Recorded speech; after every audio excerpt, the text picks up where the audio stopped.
편히 잘 쉬셨습니까?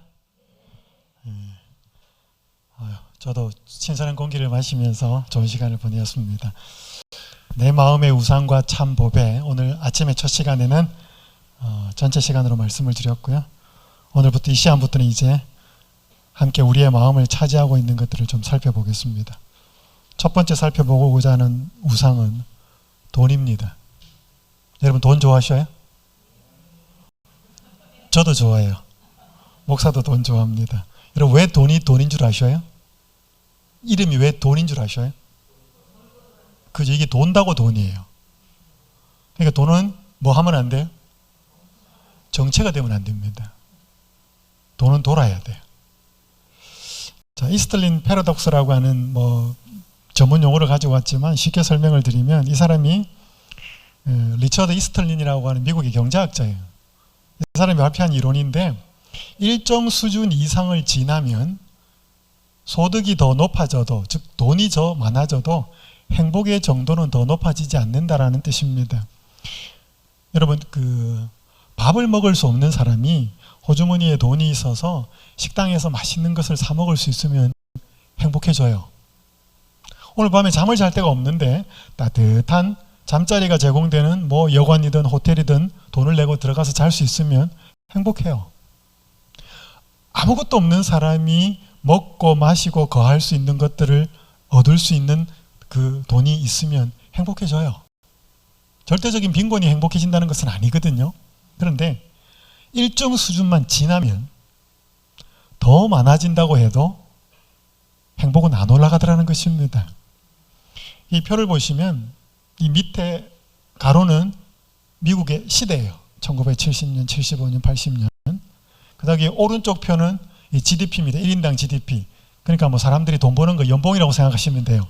2만 불, 2만 5천 불 이렇게 올라가고, 왼쪽 표는 행복지수예요. 이게 2.0, 2.5, 2.2. 그러니까 지금 보니까 파란색이 뭐냐면 GDP예요. 1인당 GDP. 그러니까 미국 사람들이 소득이 많아졌다는 거예요. 그죠? 시간이 지나면서 2만 불에서 5만 5천 불 쭉 올라간 거죠. 근데 이 빨간 게 뭐냐면 평균 행복지수예요. 이렇게 올라갈지도 내려갈지도 있지만 돈은 계속 분명히 더 많아졌는데 이거는 거의 비슷해요. 오히려 더 떨어집니다. 가다가. 그러니까 이건 뭘 말하는가 하면 결국 돈으로는 뭘 살 수가 없다. 아주 없는 사람이 기본적인 것을 갖추면 분명히 행복은 증가하지만 일정 수준의 이상을 넘어서면, 그러니까 쉽게 말해서 내가 5,000원짜리 밥 먹을 수 있고 만원짜리 밥 먹을 수 있는 사람이 10만원, 20만원짜리 먹어갖고 엄청나게 행복이 20배, 30배 안 올라가더라 이 말입니다. 이게 작년 11월 22일자 기사입니다. 조선일보 기사인데 전 세계 17개 선진국 성인 18,850명을 대상으로 물었습니다. 여기 보니까 미국, 영국, 프랑스, 독일, 일본, 한국 이렇게 전 세계 선진국이라고, 요즘 대한민국도 선진국이죠. 선진국에 포함됐습니다. 17개국을 조사하면서 뭐라고 물어봤는가 하면 당신의 삶에서 가장 가치가 있다고 생각하는 건 뭡니까? 라고 물었어요. 그랬더니까 사람들이 여러 가지로 대답을 합니다. 물질적 행복, 건강, 가족. 그러니까 그래서 조사를 해보니까 약 19가지 카테고리가 나오더래요. 자기의 인생에서 가장 가치 있다고 생각하는 거. 근데 대한민국 사람이 꼽은 1순위가 뭐냐 하면 물질적 행복이었습니다. 그러니까 다른 나라 사람은 물질적 행복이 있었는데 거의 5위, 6위 이랬어요. 그러니까 그들은 보면 뭐냐면 건강, 가족, 자유, 평화 이런 것들이 위에 올라가 있었는데 대한민국 사람들은 물질적 행복이 1등이었습니다. 대한민국 사람이 가장 가치 있다고 생각하는 건 뭐예요? 돈이에요. 돈. 여러분 어떠셔요? 말 안 해도 이렇게 전해져 옵니다. 저도 돈 좋아한다니까요. 제 집 사람도 돈 좋아하고요. 없어서 그렇지. 자, 성경에 또 상황 속에서 돈을 사랑하는 사람들의 모습을 한번 살펴보겠습니다. 혹시 여러분 발람이라는 사람 들어보셨어요? 발람 발람은 한때는 하나님의 선지자였는데 나중에 잘못된 길을 가가지고 거짓 선지자가 되었습니다. 이스라엘 백성들이 하나님과 모세의 인도를 받아서 이제 이집트를 나옵니다. 그래서 가나안 땅으로 가는데 너무나 조직도 잘 갖추어져 있고 훨씬 강한 사람들과 싸워서 이기기도 하니까 이 모압 왕 중에서 발락이라고 하는 모압 왕이, 이름이 비슷합니다. 발람, 발락이라고 하는 모압 왕이 이 사람을 이렇게 데리고 와가지고 이스라엘 백성들을 저주하게 만들어요. 그러니까 저주하면, 옛날에 그랬잖아요. 주술 같은 거 해가지고 막 저주하면 막 몰락하고, 그런 걸 이용하려고 이제 이 사람을 부르러 간 겁니다. 그래서 민수기 22장 12절에 보면 찾아가요. 와서 저주해라고. 그럼 돈 많이 주겠다고. 그때 하나님이 이 발람에게 뭐라고 말하는가 하면, 너는 그들과 함께 가지도 말고 그 백성을 저주하지도 말라. 그 백성은 이스라엘 백성이에요. 그들은 복을 받은 자들이다. 하나님이 알려줘요. 그러니까 이 발락의 이 사신들이, 신하들이 와가지고 그렇게 저주해 달라고 그러니까 하고 싶은데 뭐예요? 하나님이 뭐예요? 하지 마라 그랬어요. 그래서 돌려보냅니다. 안 된다고. 근데 이 모압 왕 발락이 그 사신이 돌아온 걸 알고, 이 사람이 돈이 적어서 그런가 보다 해서 더 많은 돈을 주고 사람을 더 많이 보내요. 그래서 민수기 22장 15절에 보니까 발락이, 모압 왕입니다, 다시 그들보다 더 높은 고관들을 더 많이 보내요. 그러니까 또 갈등이 생긴 거예요. 그래서 또 뭐라 그러는지 아셔요? 오늘 여기 밤에 여기 좀 있어라. 여호와께서 내게 무슨 말씀을 더 하실는지 알아보리라. 하나님이 분명히 답을 줬어요. 근데 뭐가 미련이 있어가지고, 이게 지금 미련이 남아가지고 내 하나님께 다시 한번 기도해 볼 테니까 오늘 밤 여기서 자라고. 그래서 여러분 계속 가겠다 그래요. 여러분 이때 하나님 어떻게 하는가 하면 가라 그래요.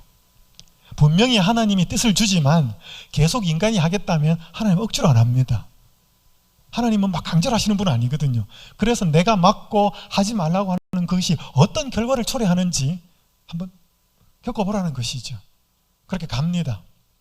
근데 가는데 누가 막았어요? 천사가 한 명이 나타납니다. 그래서 이 발람의 눈에는 안 보였어요. 누구 눈에는 보였는가 하면 나귀 눈에는 보였습니다. 그러니까 나귀가 안 가려고 막 민거적거리고 하니까 뭐예요? 신경질이 나가지고 뭐예요? 막 채찍질도 하고 나중에 막 때립니다. 그러니까 나귀가 입에서 말을 합니다. 아마 이 발람이 세계 최초로 유일하게 나귀로부터 뭐 말을 들은 사람이에요. 그 이유도 없고 그 전에도 없었습니다. 근데 이 신약 성경 베드로후서 2장 15절 16절에 보면 그 발람의 상황을 이렇게 말합니다. 그들이 바른 길을 떠나 미혹되어 부올의 아들 발람의 길을 따르는도다. 그는 불의의 싹스를 사랑하다가 자기의 불법으로 말미암아 책망을 받되 말하지 못하는 나귀가 사람의 소리로 말하여 이 선지자의 미친 행동을 저지하였느니라. 그들이라고 하는 말은 베드로 당시 거짓 교사들을 이야기합니다. 베드로 당시 거짓 교사들의 상황을 설명하면서 그들이 바른 길을 떠났다 그랬어요. 한때는 바른 길에 있었어요. 누구처럼? 발람처럼. 근데 그게 이 유혹과 세상 재물과 이런 것들 때문에 뭐예요? 그들이 딱 발람의 길을 따라갔다는 거예요. 그래서 이 발람이 뭐예요? 불의의 싹스를 사랑하다가, 불의의 재물, 불의의 돈을 사랑하다가 나귀로부터 한 소리 듣고 뭐예요? 미친 행동을 저지하였다 그래요. 이 사람이 하나님을 잘 아는 사람이었고 신앙을 했다니까요. 근데 뭐에 끌려가지고? 돈에 끌려서 하나님이 분명하게 보여주는 것을 거부합니다. 여러분 이런 예들이 성경에 많아요. 여러분 게하시라는 사람 혹시 들어보셨어요? 게하시는 누구냐면 선지자 엘리사의 사환, 즉 종이었어요. 누가 이제 이걸 제가 열왕기상 5장은 조금 뒤에 며칠 뒤에 이야기할 겁니다. 특별히 이제 병을 어떻게 치료하는 것에 대해서 하나님이 어떤 계획을 갖고 계시는지 나아만이라는 사람 이야기를 할 텐데 오늘 저는 나아만 사람 이야기가 아니고 이 게하시 이야기. 그래서 나아만이 나아요. 나아가지고 너무 기뻐가지고 올 때 가지고 왔던 보물이 많았거든요. 그래서 엘리사 보고 찾아와가지고 이 받으라 그래. 근데 엘리사가 뭐예요? 안 받아요. 받을 수 없대. 이거 내가 한 게 아무것도 없다. 나는 뭐밖에 없다? 하나님이 나한테 말씀하신 거를 전했을 뿐이다. 다른 말로 표현하면 거저 받았으니 내가 거저 전한 거다. 내가 받을 아무런 이유가 없다. 그러니까 이 사람이 아쉽지만 가요. 근데 그 옆에서 그걸 게하시가 보고 있다가 뭐예요? 저거 받아야 되는데 지금 이 우리 선지자께서 이거 저거 받아야 되는데, 이게 보면 성경에 보면 뭐라 그래? 빨간 글자 보면 여호와께서 살아계심을 두고 맹세하노니 내가 그를 쫓아가서 무엇이든지 그에게서 받으리라.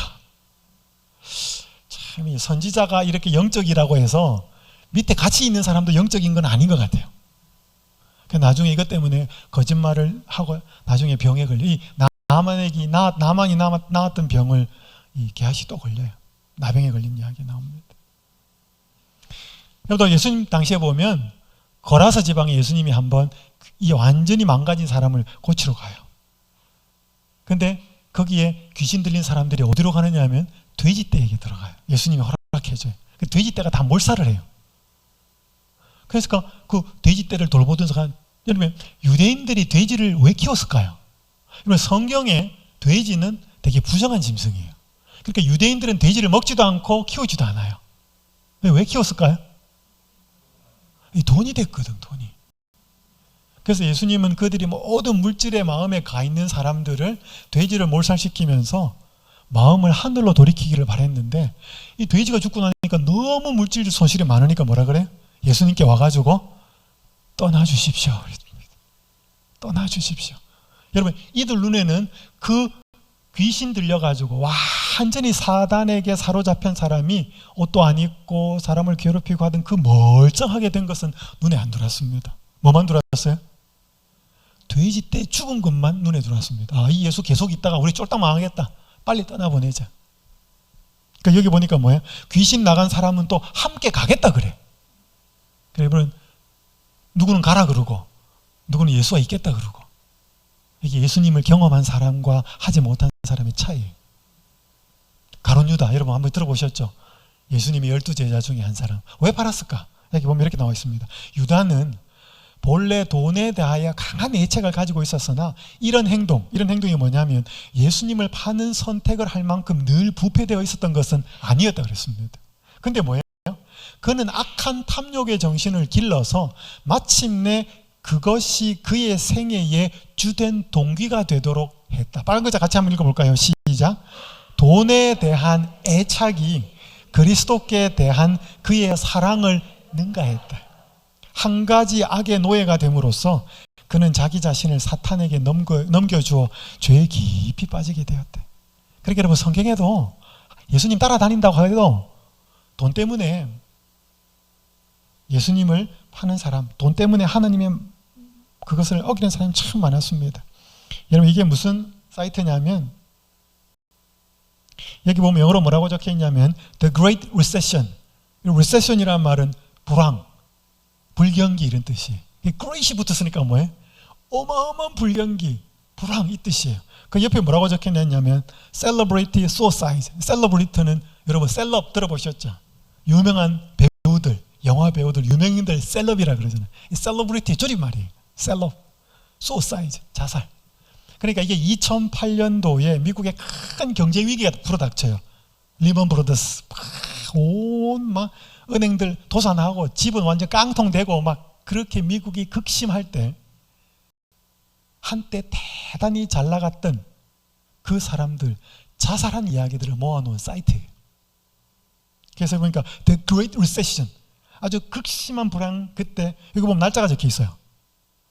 2009년, 8년 이렇게 쭉 해가지고 이게 막 사이트에 엄청나, 이게 한 몇 카트 막 캡처해 온 거예요. 한때 뭐예요? 잘 나갔던 사람들이 그들이 엄청난 경제 위기가 닥치니까 뭐예요?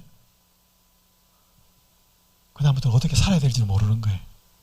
그러니까 그 사람들이 잘 나갈 때 그들의 삶을 지지하고 있었던 기초가 뭐였다? 돈이었다는 거예요. 이거로 할 수 있는 거 다 하고 온갖 거 다 했는데 그게 한순간에 무너지니까 뭐예요? 그 다음에 자기도 무너지는 거예요. 내가 어떻게 살아야 될지를 모르는 거예요. 그래서 이 사이트 보면 쫙 뜹니다. 뭐 어떻게 했던 사람, 뭐 그게 짤막짤막 했는데 전부 다 유명한 사람 자살했던 이야기들 모아놓은 거예요. 자, 오늘 아침에 살펴보았죠? 탐심이 뭐다고요? 우상숭배다고요. 탐하는 마음, 돈을 향하여 탐하는 마음이 우상인데 우리의 마음이 다 있어요. 크고 작을 뿐이지. 한 농부가 소를 키우는 농부가 있었는데 어떻게 새끼를 낳았는데 소 한 마리가 하나는 황소고 하나는 흰소였습니다. 이게 뭐 유전자적으로 뭐 어떻게 됐는지 모르겠지만 이 송아지 두 마리가 태어났어요. 이 주인이 너무 신기하기도 하고 행복해서 부인에게 이렇게 말합니다. 여보, 이거 잘 키워가지고 한 마리는 하나님의 사업에 드리고 한 마리는 우리가 합시다. 그러니까 아내가 좋다 그랬어요. 아내가 묻습니다. 여보, 어느 게 하나님 거고 어느 게 우리 거예요? 이렇게 물어요. 그때 남편은 대답을 안 합니다. 그거 신경 쓸 거 없어요. 나중에 하면 돼요. 우리 이 송아지가 잘 크도록 잘 키웁시다 그랬습니다. 몇 달이 흘렀어요. 어느 날 축사에 갔던 남편이 돌아오는데 시무룩해서 돌아옵니다. 여보, 무슨 일이 있어요? 그때 남편이 아내에게 말합니다. 여보, 오늘 하나님의 송아지가 죽었어. 아니 여보, 무슨 말이에요? 아니 내가 오늘 축사에 가봤는데 흰 송아지가 죽었어. 하나님의 송아지가 죽어서 너무 안타깝소. 아니 여보, 우리는 어느 게 하나님 송아지고 어느 게 우리 송아지인지 아직 안 정해놨잖아요. 아니요, 나는 언제부턴가 하얀 송아지가 흰 송아지가 하나님 것이라고 정해놓았어. 오늘 불행히도 그 송아지가 죽었어. 언제 정한 거예요? 죽고 난 뒤에 정한 거예요. 이게 뭘 말하는 거예요? 여러분, 우리가 평안하고 평소에 아무런 문제가 없으면 예수 잘 믿어요. 신앙생활 잘 해요. 근데 물질적이든 어디든 문제가 딱 이렇게 생기면 이제 그 믿음이 나타납니다. 그 서양 속담에 잎이 무성한 여름에는 새의 둥지가 안 보인다 그랬어요. 이렇게 나무가 큰 게 있는데 잎이 무성할 때는 그 나무 안에 새의 둥지가 있는지 몰라요. 근데 찬바람 불고 뭐예요? 낙엽이 지고 그 나뭇잎들이 다 떨어지고 나면 뭐예요? 그 안에 둥지가 있는지 없는지가 보이는 것처럼 오늘 우리한테 믿음이 있다 없다 이거는 뭐예요? 사업도 잘 되고 자식도 공부도 잘하고 건강도 문제가 없고 그건 믿음 있는 거 누가 못해? 다 있어요. 근데 사업이 어려워지고 몸에 건강이 이상이 생기고 자식들도 속색이고 이제 그때 뭐예요? 그때 믿음이 있는지 없는지는 그때 표가 납니다. 여러분, 우리가 예수님을 믿지만 혹은 하나님 알려고 하지만 물질적으로 딱 뭐가 딱 대두가 되면 우리 항상 먼저 죽는 거는 누구 거예요? 하나님께 먼저 죽어요. 그럼 누구 것까지는 일단 내 거는 최후의 보루까지 끝까지 남기는 거예요. 왜? 오늘 우리의 마음속에 집착, 탐심, 돈을 사랑하는 마음이 그게 예수님 사랑하는 마음보다 더하기 때문에 그런 거예요. 그게 우상이라는 거죠. 다 그래요. 저도 그래요. 이제 이 사람 한번 보셨죠? 주병진 씨 개그맨이었고 사업을 했어요. 그래서 이 네이 같은 거 만들어가지고 돈 엄청나게 벌었습니다. 뭐 몇백억 대를 벌었어요. 근데 그거 한번 인터뷰에서 이런 기사에 이야기했습니다. 사업으로 성공 후 상장까지 시켰다. 이제 주식을 이렇게 올린 거예요. 그 사람들이 이제 투자를 받게 됐죠. 상장 이후 주식 판매로 수백억 원을 벌었대. 억을 벌었대. 그런데 수백억을 벌어도 뭐 하더라? 허탈하더래. 앞으로 인생의 목표가 사라진 느낌이 들었다. 수백억으로 행복한 건 한두 달 뿐이었다. 여러분, 이런 거 보니까 좀 신경질 나죠? 지는 벌어놓고 벌어가지고 많이 가져보고 허탈하더라. 여러분은 어떠셔요? 여러분도 이렇게 한번 벌어보고 허탈하더라 이 말 하고 싶으셔요? 안 벌어도 저거 가져봐야 허탈해. 그렇게 하는 게 나을까요? 어느 게 나을까요? 벌어보고 그 똑같은 거예요. 그래서 여러분, 성경에서는 악을 경험으로 배우지 않기를 바라요. 성경에서는 악은 지식으로 배우게 해요. 하나님은 선은 경험하기를 바라요. 여러분, 담배가 얼마나 안 좋은지를 이거 피워보고 경험하면 어떻게 돼? 폐 다 망가지고 나가지고 뭐예요? 담배 안 좋아. 그러면 인생 너무 괴롭다 이 말이죠. 담배가 걸려서 고통당하는 사람을 보거나 책을 보고 뭐예요? 이게 담배 30년 피운 사람의 폐의 사진이다. 뭐 그런 걸 보고 나서 뭐예요? 이성으로, 지식으로 죄와 악은 안 좋다는 것을 배워야지. 악은 경험해 보기를 하나님은 원치 않으셔요. 왜? 악은 경험하면 세상이 주는 쾌락, 악이 주는 쾌락은 분명히 있지만 사람을 파괴시켜 버리니까 하나님은 우리가 악을 경험하기를 원치 않으셔요. 그래서 보니까 뭐예요? 이런 사람들 해놓은 거 보고 뭐예요? 분명히 허탈해? 그렇게 여러분 생각하셔요. 나도 저거 한번, 저런 소리 한번 해보고 나서 해보고 싶어. 안 하셔도 돼요. 한번 읽어볼까요? 이기심은 시작.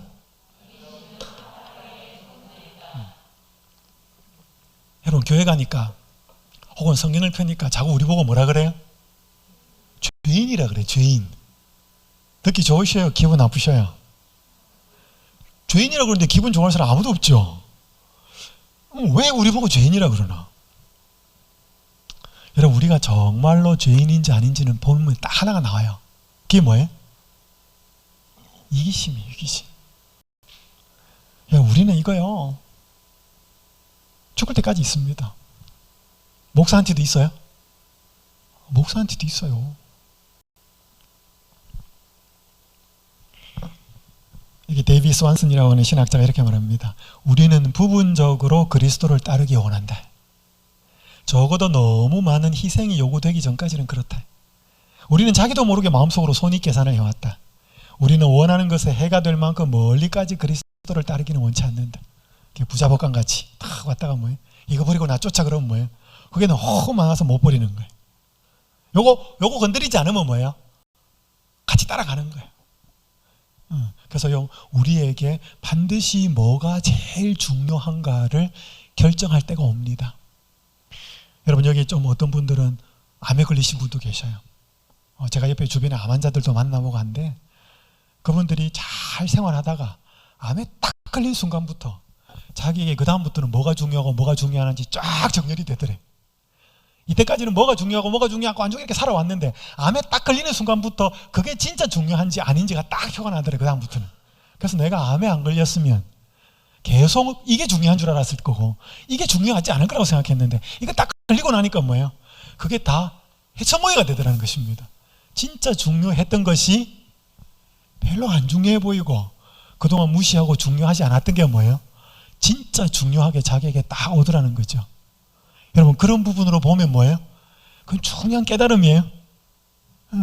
그래서 여러분 그것이 분명히 좋은 것은 아니지만 질병은 때때로 우리가 그렇지 않았으면 만나지 못할 하나님을 찾게 하는 아주 귀한 통로가 됩니다. 어쨌든 간에 오늘 제가 계속 이 진리 하나는 말합니다. 자, 우상에 관한 진리 오늘 아침에도 했습니다. 우상은 버릴 수 없고 시작. 있습니다. 시작. 우상은 버릴 수가 없고 다른 대상 하나님으로 대체가 되어야 됩니다. 자, 여러분 우리는 돈을 사랑하는 마음을 절대로 지울 수가 없습니다. 여기에 뭐예요? 돈보다 더 귀한 보물이 들어와야 돼요. 그래서 여러분 어린애들 이렇게 놀잖아요. 장난감 갖고 막 하고 사탕 갖고 막 하나 노는데 그거 달라 그래봐. 주고도 안 줍니다. 근데 뭐예요? 그 앞에 더 좋은 거, 뭐 사탕 한 봉지, 사탕은 별로 좋은 예화가 아닌데 뭔가 작은 더 좋은 거 이렇게 탁 갖고 가면 어때요? 지가 한번 보고 뭐예요? 보고 이거 몇 번 보다가 뭐예요? 그게 더 좋다 싶으면 이거 버리고 그거 가지려고 쫓아옵니다. 그래서요 진짜 그리스도인은 비교할 수 있어야 됩니다. 근데 비교는 뭐예요? 물질적으로 눈에 보이는 것을만 비교하면 안 됩니다. 왜냐하면 보이지 않는 것까지 비교 대상에 집어넣어야 됩니다. 자, 오늘 저는 돈에 집착하며 살았던 한 사람이 예수님 만나면서 어떻게 돈에 대하여 자유하게 되었고 그 돈을 하나님의 뜻대로 올바로 사용하게 되었는지, 더 이상 돈이 우상이 아니고 예수님이 그의 마음에 진정한 보배가 되었던 한 사람을 소개하겠습니다. 들어보셨을 거예요. 그 사람 이름이 누구예요? 사개오였습니다. 이 본문을 제가 좀 읽겠습니다. 누가복음 19장 1절에서 7절. 예수께서 여리고로 들어가 지나가시더라. 사개오라 이름하는 자가 있으니 세리장이요 또한 부자라. 그가 예수께서 어떠한 사람인가 하여 보고자 하되 키가 작고 사람이 많아 할 수 없어 앞으로 달려가서 보기 위하여 돌 무화과 나무에 올라가니 이는 예수께서 그리로 지나가시게 되미로라. 예수께서 그곳에 이르사 쳐다보시고 이르시되 사개오야 속히 내려오라. 내가 오늘 내 집에 유하여야 하겠다 하시니 급히 내려와 즐거워하며 영접하거늘 뭇 사람이 보고 수군거려 이르되 저가 죄인의 집에 유하러 들어갔도다 하더라. 여러분, 삭개오가 어디의 세리장이었는가 하면 여리고의 세리장이었습니다. 여리고는 여러분 이스라엘 백성이 가나안 땅을 들어갈 때 이집트에서 나와가지고 가나안 요단강을 건너서 첫 번째 맞닥뜨린 성의 이름이 뭐예요? 그 여리고예요. 요단강을 딱 건너면 첫 번째 관문이에요. 그게 이 뭐랄까 교통의 중심지였어요. 그리고 여기에 구약 성경에 보면 여리고를 뭐라고 별명이 붙어 있는데 종려나무 성읍이라고 붙어 있어요. 종려나무는 뭐냐면 대추야자나무예요. 여러분 저기 이렇게 그 코코넛 열리는 거 있잖아요. 있는 거. 이 대추나무가 참 많았습니다. 여러분 나무가 많다는 건 뭔 뜻이에요? 나무가 많아요. 그죠? 물이 많다는 거예요.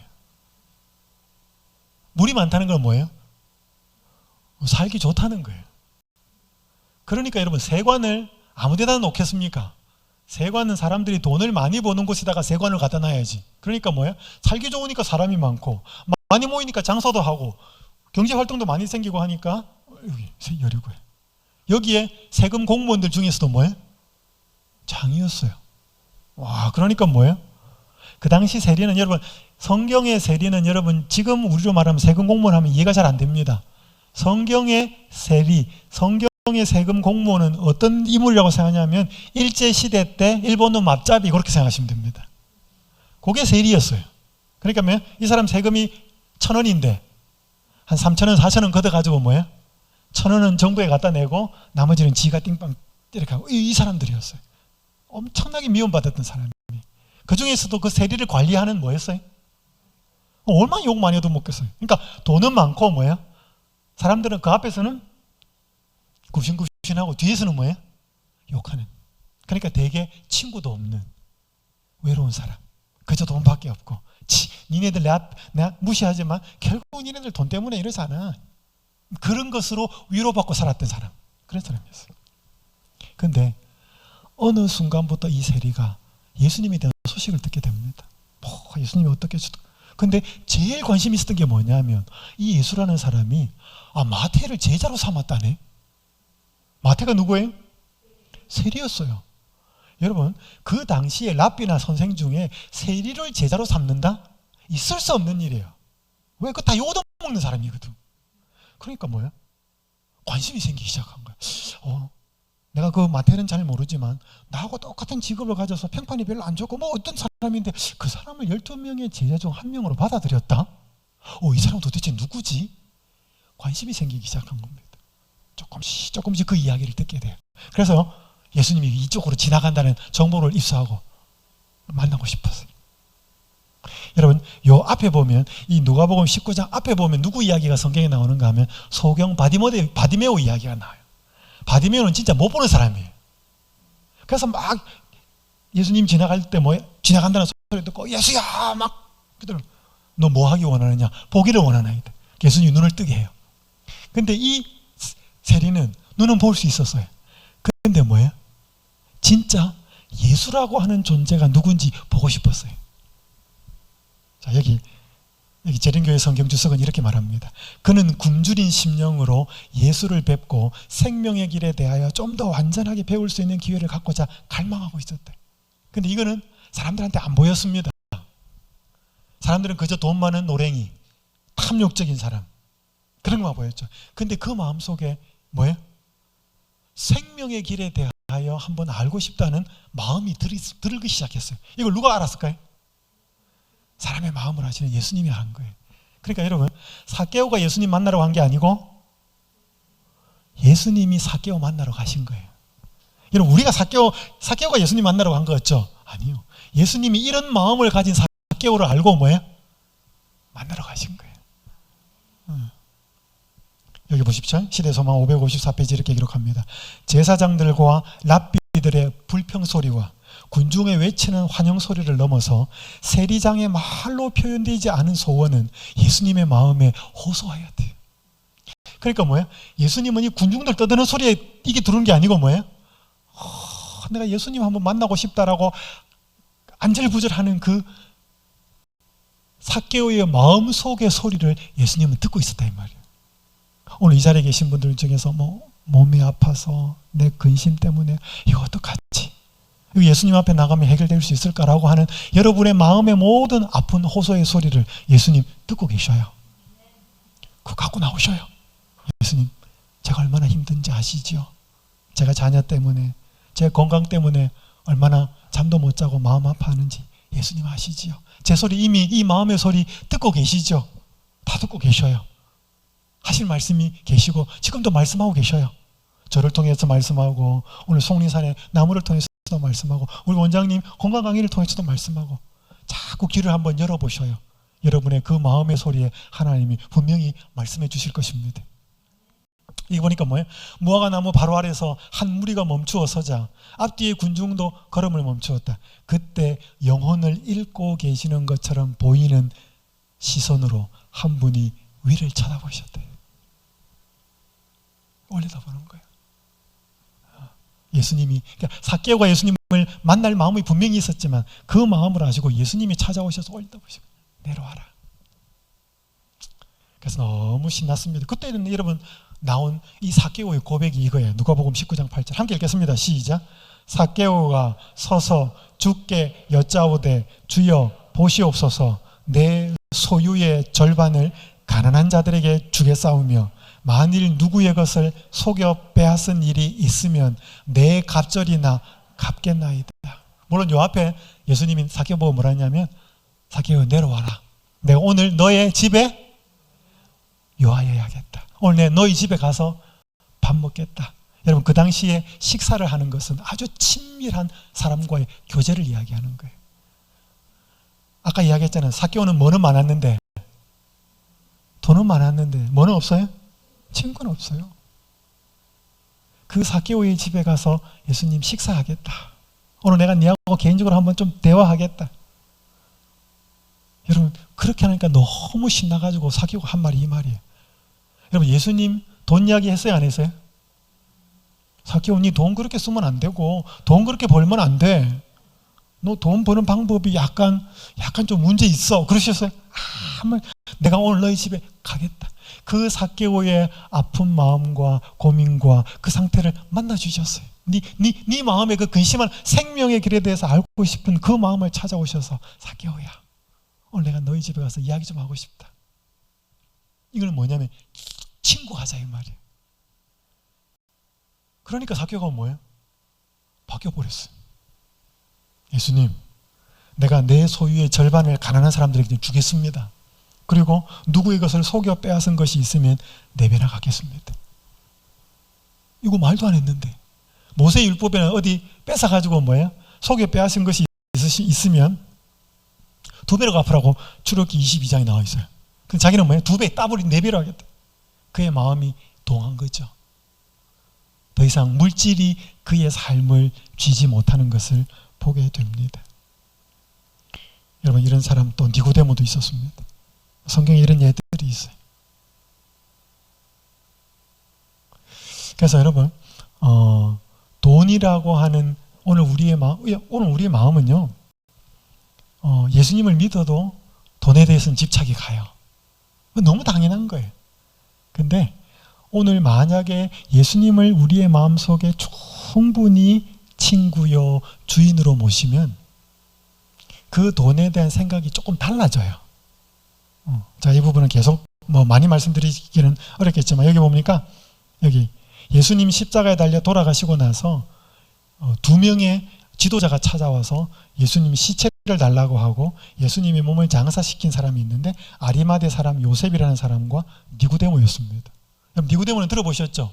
요한복음 3장 그 유명한 말씀 하나님이 세상을 이처럼 사랑하사 독생자를 주셨으니 이는 저를 믿는 자마다 그 말씀을 한 1차적인 대상이 누구예요?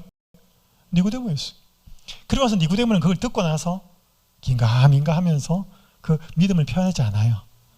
그런데 정말로 인자가 모세가 광야에서 뱀을 든 것처럼 인자가 들려야 하리니 십자가로 높이 들리는 그 예수님의 모습을 보고 요한복음 3장에서 말한 그 의미가 뭔지를 딱 깨달았을 때 전면에 났습니다. 아, 저 예수가 저분이구나. 진짜 메시아구나.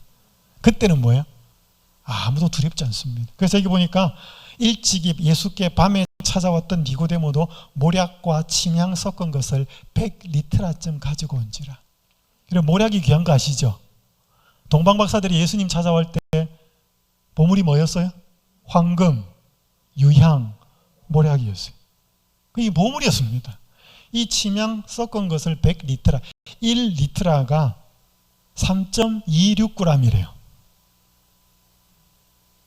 근데 그러니까 이게 침향하고 이게 어느 제가 책을 하나 보니까 이 모략과 침향 섞은 것이 이게 1g에 3. 그러니까 약 326g이래요. 326g. 근데 이게 뭐예요? 100리트라니까 이게 얼마예요?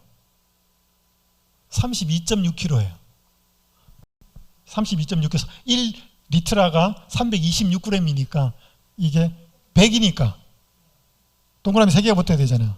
32,600. 그러니까 32.6kg. 이게 1g당 30불이래요. 약. 그럼 이게 얼마예요? 1g이 30불 정도니까 1kg이 3만 불이에요. 그럼 32.6을 곱하면 97만 8천 불이에요. 그러니까 약 100만 불이에요. 그러니까 이게 우리나라 돈으로 하면 약 12억 원이에요. 어마어마한 돈이잖아요. 이렇게 예수님이 이제 장사지 내려고 갖고 온 겁니다. 그러니까 여러분, 어쨌든 간에 돈에 대한 개념은 오늘 그것이 주인일 때는 이렇게 못합니다. 그 더 존재 가치로서 중요한 존재가 마음을 차지할 때 이 재물에 향하고 있는 우리의 마음은 자유해질 수 있습니다. 이거는 제가 넘어가겠습니다. 그래서 이거 리먼 브로더스의 아까 그 사건을 이게 리먼 브로더스입니다. 한 사건이 일어난 다음에 한 사업가가 이렇게 고백을 합니다. 이번 경제 위기가 3년 전에 일어났다면 제가 어떻게 당해냈을지 모르겠습니다. 아예 버티지 못했을지도 모릅니다. 솔직히 고백하는데 제 삶은 지금보다 행복했던 적이 없습니다. 이 사람이 2005년도에 예수님을 자기 자신의 개인의 구주와 주인으로서 진정으로 받아들인 거예요. 그 3년 뒤에 2008년도에 미국에 이 경제 불황이 생긴 거예요. 그러니까 만약 자기가 3년 전에 일어났다면, 자기가 예수님을 알기 전에 이 경제 위기가 일어났다면 자기는 이 상황을 못 견뎠을 것이다. 그런데 내가 예수님을 주인으로 모시고 나니까 뭐예요? 다 무너졌더라도 뭐예요? 솔직히 고백하는데 제 삶은 지금보다 행복했던 적이 없습니다. 왜? 아까 그 수많은 사람들은 자살했는데 이 사람은 지금보다 행복했던 적이 없다고 고백하는 이유가 뭐예요? 이 사람을 지지하고 있는 것은 물질이나 돈이 아니었다는 것이지요. 여러분 혹시 이 사람 부부 보셨습니까? 유명한 연예인이죠. 션 부부, 정혜영 씨, 노승원. 한 사람은 가수고 한 사람은 배우, 탤런트예요. 이 부부의 별명이 뭐냐면 기부천사예요. 이 사람들이 지금까지 이렇게 남들을 돕고 사회에 환원하고 한 금액이 45억이 넘는데, 한 번은 기자가 인터뷰를 합니다. 이 사람에게. 당신들은 연예인인데 연예인 하면서 그 화려한 그 세계에 있으면서 신앙을 지키는 게 그렇게 쉽지 않지 않습니까? 그리고 또 그렇게 기부하고 그런 것도 쉽지 않은데 어떻게 그렇게 할 수 있습니까? 라고 한 기자가 물어요. 그때 이 부부가 이렇게 말합니다. 진짜 맛있는 빵을 맛본다면 저절로 예전에 아무리 맛있었던 빵도 맛이 없다는 것을 알게 되고 잘 먹지 않게 되잖아요. 신앙도 똑같은 것 같아요. 한번 예수님의 빵 맛을 보면 예전에 맛있다고 생각했던 모든 것, 그리고 세상과 멀어질 수밖에 없는 것 같습니다. 예수님한테 집중하다 보니까 연예계 속에서도 예수님께 한 발짝 한 발짝 다가갈 수 있는 것 같습니다. 그러니까 직업이 연예인이어서 화려함 속에 있지만 이 부부의 주목의 대상은 누구라고요? 예수님이라는 거지. 그 예수님 보고 한 발짝 한 발짝 가니까 뭐예요? 많은 스캔들 일어나고 연예인들이 빠지는 그런 쾌락이나 부정직한 것에 휩쓸리지 않고 뭐예요? 한 발짝 한 발짝 하고 자기의 수입들 절약해서 쓰면서 오히려 더 남을 돕는데 쓸 수 있게 된다는 거죠. 그러면서 예수님이 빵인데, 그래서 여러분 예수님이 요한복음 6장에 보면 한번 이 사람들이 많이 모였을 때 보리떡 5개 하고 물고기 2마리로 5,000명을 먹이는 놀라운 기적을 베푸잖아요. 그렇게 하고 나니까 사람들이 예수님을 뭘로 하는가 하면 저분을 뭐 하자? 임금 만들자. 임금, 왕으로. 그럼 뭐 하겠다? 굶어 죽지는 않겠다. 계속 빵을 만들어 줄 거니까. 그때 예수님이 배 타고 가버립니다. 계속 따라와요. 그때 예수님이 뭐라고 하시는 줄 아셔요? 끝까지 따라온 사람들한테 내가 빵이다 그래요. 생명의 빵이다. 제가 어릴 때 저희 집이 되게 가난했거든요. 저희 아버지는 제가 중학교 2학년 때 돌아가셨어요. 중학교 2학년 때 돌아가셨는데 제 아버지는 돌아가시기 전에 병원에 7년을 입원해 계시다가 돌아가셨어요. 그래서 저희 어머니는 모든 돈 병원비로 가고, 그래서 저희 어머니는 시장에서 노점에서 장사를 하셨어요. 그러니까 집에 먹을 게 별로 없었습니다. 이렇게 어느 날 뭐 어땠나 어머니가 비가 와서, 저희 어머니가 양말 장사를 하셨는데 노점에서, 근데 비가 오니까 그 장사도 못 가고 가게가 있는 게 아니니까 그냥 우리가 어떻게 집에 있으면서 이제 집에 어머니가 있으니까 좋아가지고 어머 맛있는 거 좀 해줘, 뭐 먹고 싶어. 그러니까 저희 어머니가 팔을 이렇게 뚝 내면서 나 이거 뜯어 먹어라. 그때 그 기억이 나. 이거 뜯어 먹어라. 여러분 빵 때문에 예수님 쫓아온 사람한테 내가 빵이다 그러면 뭔 말이야 그게? 그게 뭔 말이에요? 내가 빵이다 그러면 나를 뭐라는 거예요? 나를 먹으라는 이야기예요. 여러분 예수님을 먹는다는 말이 뭐예요? 예수님이 하신 말을 먹는 거예요. 말을 받아들이는 게 예수님 먹는 거예요. 그래서 여러분 예수님이 보리떡 5개와 물고기 2마리로 5,000명을 먹이는 빵을 만드는 기적을 베푼 것은 빵을 만들고 한 게 아니고 뭐예요? 예수님이 생명의 빵이라는 사실을 알려주기 위해서예요. 그냥은 안 믿으니까. 그러니까 사람들은 뭐예요? 그 예수님이 생명의 빵이라는 것을 놓쳐버리고 뭐예요? 계속 빵빵하고 쫓아다닌 거예요. 그러니까 예수님 더 이상 빵을 안 만드니까 뭐예요? 가버리는 거예요. 여러분 예수님이 병 고치신 이유가 뭐예요? 예수님이 마음을 치료하고 우리를 생명으로 인도하고 죄의 문제를 해결하고 깨어진 관계를 회복하고 마음을 치료하실 수 있는 분이라는 사실을 알려주기 위해서예요. 그냥 하면 안 믿으니까 육신을 고치는 거예요. 그러니까 여러분 예수님이 육신을 고칠 때도 있고 안 고칠 때도 있어요. 근데 마음은 확실하게 원하면 고쳐져요. 죄 용서하시고. 왜 그러셔요? 그게 궁극적인 문제니까. 그러면요 오늘 우리는 예수님 믿어가지고 돈 많이 못 벌 수 있어요. 그죠? 내가 몸이 아파서 나와가지고 내가 건강이 막 원하는 대로 회복 안 될 수도 있어요. 근데 그거는 예수님이 궁극적으로 우리한테 주고자 하는 건 아니에요. 궁극적으로 주고자 하는 건 뭐예요? 마음의 치료, 생명의 문제예요. 물론 우리가 평소에 생활하지 않던 방식으로 생활하면서 건강이 호전되고 새롭게 건강에 대해서 관심을 갖고 거기에도 분명한 우리는 치료와 혜택을 받을 수 있어요. 왜냐하면 내가 햇빛이 얼마나 중요하고 공기가 얼마나 중요하고 먹는 음식이 얼마나 중요한지 우리는 평소에 그거 생각 안 하고 살았거든. 그리고 병원하고 나서 이런 기회를 통해서 보면서 우리가 그것을 완전히 우리의 생활 습관을 바꾸면 분명히 효과 나타나요. 근데 어쨌든 간에 예수님이 주고자 한 거는 뭐예요? 궁극적인 문제예요. 그 맛을 본 사람은 예수님이 빵 좀 안 줘도 뭐예요? 그 예수님 안 떠나요. 근데 그 생명의 빵 맛을 못 보면 왜 자꾸 빵 안 만들어주냐? 또 나오는 거죠.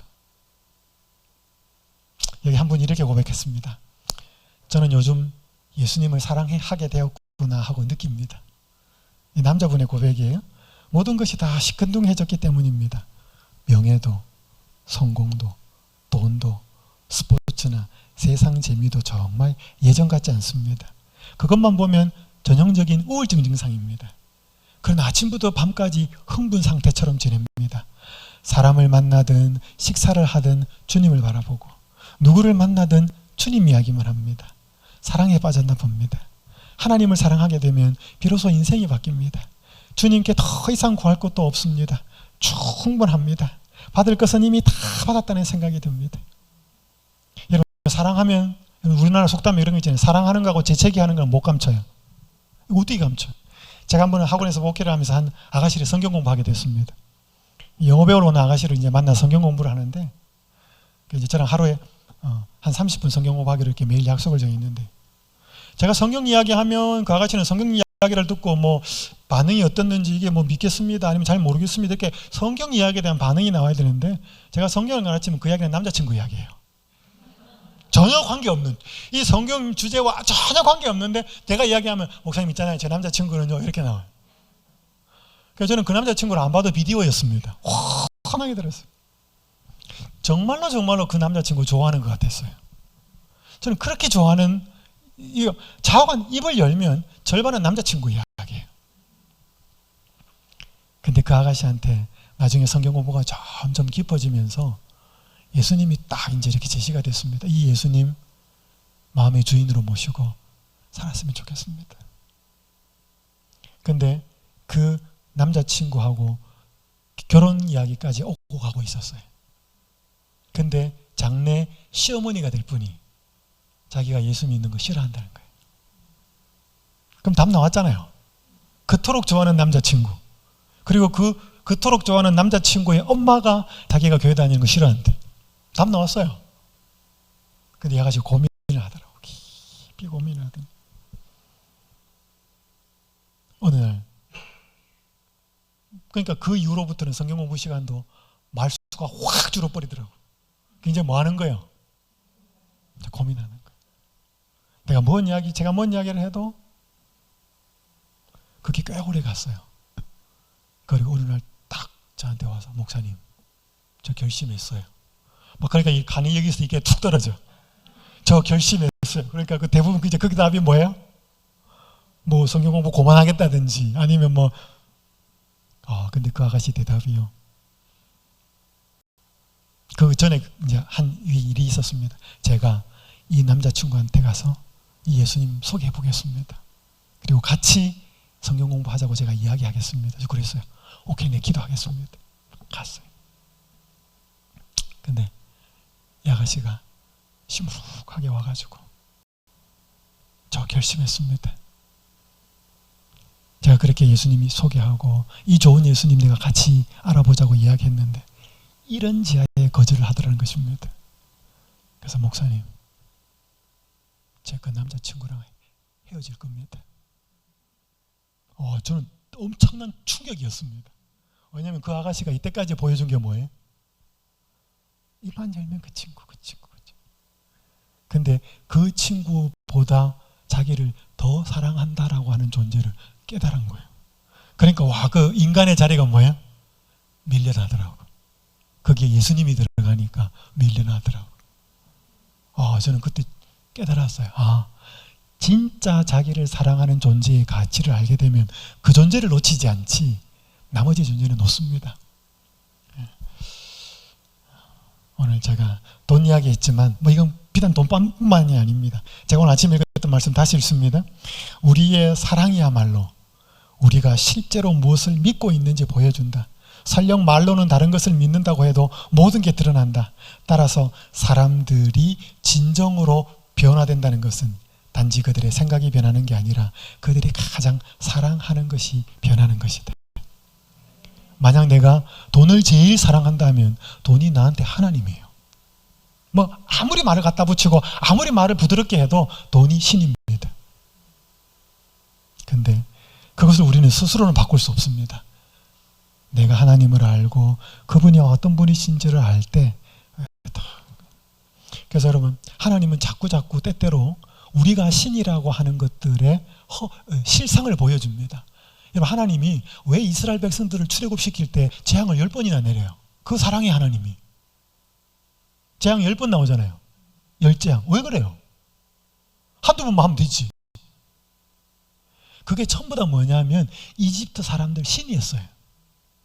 그러니까 뭐 그 신에다가 벌을 주는 거예요. 그러니까 그 신한테 벌을 주니까 그게 진짜 살아있고 능력 있는 신이라면 뭐 하겠습니까?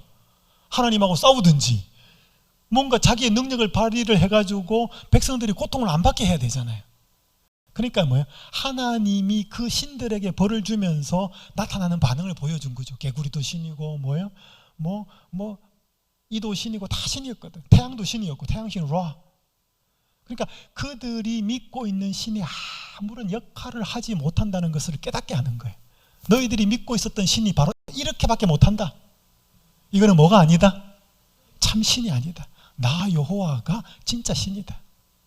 돌아오라. 너희들도 돌아오라. 그래서 하나님은 때때로 우리가 신처럼 믿고 있는 것의 한계를 드러냅니다. 돈이 신이라고 믿는 사람은 뭐예요? 그 돈의 한계를 드러내려면 어떻게 해야 돼요? 돈으로 해서 해결할 수 없는 문제에 봉착하게 되면 그게 돈이 이때까지 내가 믿고 모든 것을 할 수 있는 것 같았는데 그것이 안 되구나라고 하는 사실을 깨닫게 됩니다. 몸에 병이 들어봐요. 돈 아무리 있어도 그 돈으로 몸을 치료 못하거든요. 그래서 하나님이 때때로 우리에게 한계를 느끼게 하는 것은 그 상태로 좌절시키고 절망시키는 게 목적이 아니고 내가 정말로 도울 수 있는 살아있는 하나님이라고 하는 사실을 깨닫게 하여서 그분께 돌아오도록 하기 위한 하나님의 방법이에요. 그래서 여러분들이 지금 어떤 어려움이 계셔도 괜찮습니다. 그것을 뭐예요? 하나님 쪽으로 돌아가게 하는 그 시선만 턴을 할 수 있다면 그것은 오히려 우리에게 축복이 됩니다. 자, 그래서 오늘 이 시간 우리의 마음속에 가득 차 있는 이 돈이라는 우상, 아무도 예외로 벗어날 수 없지만 예수님을 보배로 모시고 살아가는 사람한테만 이 돈은 제대로 쓸 줄 아는 사용의 대상이지 돈은 사랑의 대상이 아니라는 사실을 알게 됩니다. 그래서 여러분, 돈은 가지시되 돈은 사랑하지 마셔야 합니다. 그래서 성경이 디모데전서 6장에 보면 돈을 뭐 하지 마라 그랬냐면 사랑하지 마라 그랬어요. 돈을 사랑하는 것이 일만 악의 뿌리가 된다. 아마 돈 사랑하지 않으면 9시 뉴스에 나오는 많은 사건 사고들 다 없어질 겁니다. 그래서 우리는 돈은 사랑하는 게 아니고요, 돈은 사용하고 사람과 하나님은 사랑하는 대상입니다. 많은 사람들이 사람은 사용하고 돈은 사랑합니다. 그러니까 이게 주객이 전도되는 것이지. 자, 오늘 다시 한번 우리의 마음속에 차지하고 있던 돈에 대한 우상이 예수님으로 대치되면서 모든 물질에 대한 생각들이 제자리를 갖게 되는 축복이 여러분에게 이르러오게 되기를 간절히 바랍니다. 기도하겠습니다. 하늘에 계신 아버지 하나님, 참 돈이 매력이 있습니다. 돈이 능력이 있습니다. 원하는 것 갖게 하고 원하는 데 가게 하고, 돈이 그렇게 능력이 있으니까 많은 사람들이 신으로 모십니다. 오 아버지 하나님, 저희에게도 그렇게 예외는 아닙니다. 오늘 저희들의 마음속에도 돈을 사랑하는 마음이 있습니다. 아버지 하나님, 저희는 스스로 그 생각을 떨쳐버릴 수 없사오니 오늘 저희의 마음속에 저희를 향한 진정한 주인, 그 삭개오의 마음속에 들고 있는 공허함과 허전함과 그 외로움을 알고 친히 찾아오셨던 그 예수님, 그래서 친구가 되기를 원하셨던 예수님, 오늘 우리에게 찾아오셔서 친구가 되시려고 하시는 그 마음 감사합니다. 오늘 마음을 열고 그 예수님과 친구가 되기로 선택해 볼 수 있도록 축복하여 주시옵소서. 그리하여 그 좋으신 보배 되시는 예수님 때문에 저희가 물질은 쓰고 살아야 하지만 더 이상 그것에 노예가 되지 않도록 자유하도록 축복하여 주시옵소서. 그렇게 우리를 만들어 주실 수 있는 참 보배이신 예수님의 이름으로 간절히 기도드립니다.